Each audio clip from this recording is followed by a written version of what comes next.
নমস্কার। আজ 22শে শ্রাবণ, কবিগুরু রবীন্দ্রনাথ ঠাকুরের প্রয়াণ দিবস। তাঁকে আমার শ্রদ্ধা জানিয়ে আমার একটি ছোট্ট নিবেদন।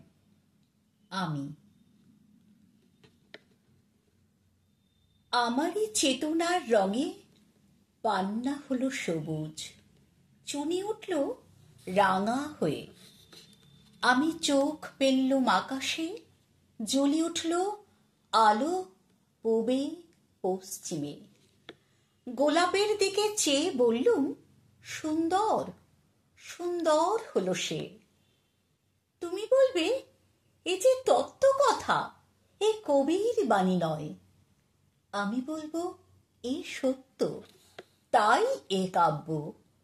এ আমার অহংকার, অহংকার সমস্ত মানুষের হয়ে।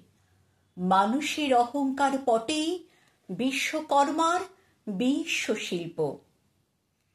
তত্ত্বজ্ঞানী জপ করছেন নিঃশ্বাসে প্রশ্বাসে, না না না, না পান্না না চুনি, না আলো না গোলাপ, না আমি না তুমি।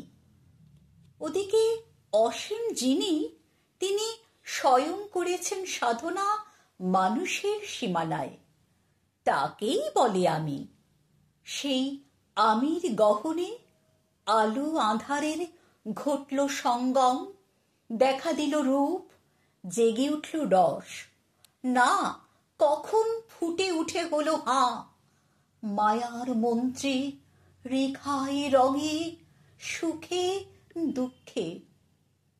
একে বলো না তত্ত্ব, আমার মন হয়েছে পুলকিত। বিশ্ব আবির রচনার আসরে হাতে নিয়ে তুলি পাত্রে নিরং। পণ্ডিত বলেছেন, বুড়ো চন্দ্রটা নিষ্ঠুর, চতুর হাসি তার। মৃত্যু দূতের মতো গুঁড়ে মেরে আসছে সে পৃথিবীর পাঁজরের কাছে। একদিন দেবে চরম টান তার সাগরে, পর্বতের মহাত্মকালের মহাকালের নূতন খাতায় পাতা জুড়ে নামবে একটা শূন্য। গিলে ফেলবে দিন রাতের জমা খরচ। মানুষের কীর্তি হারাবে অমরতার ভান। তার ইতিহাসে লেপে দেবে অনন্ত রাত্রির কালি। মানুষের যাবার দিনের চোখ বিশ্ব থেকে নিকিয়ে নেবে রং। মানুষের যাবার দিনের মন ছানিয়ে নেবে রস।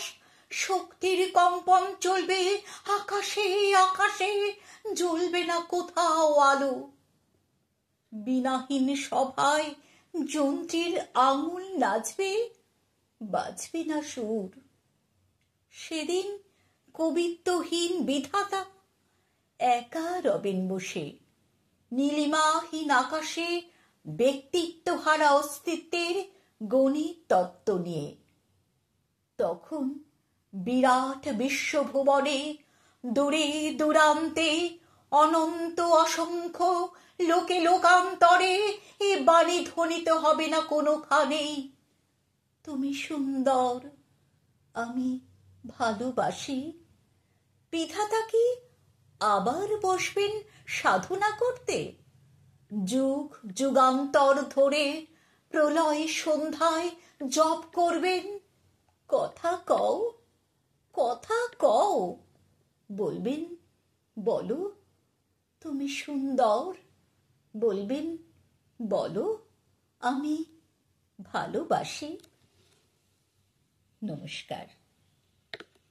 আপনারা ভালো থাকবেন, সুস্থ থাকবেন। ধন্যবাদ।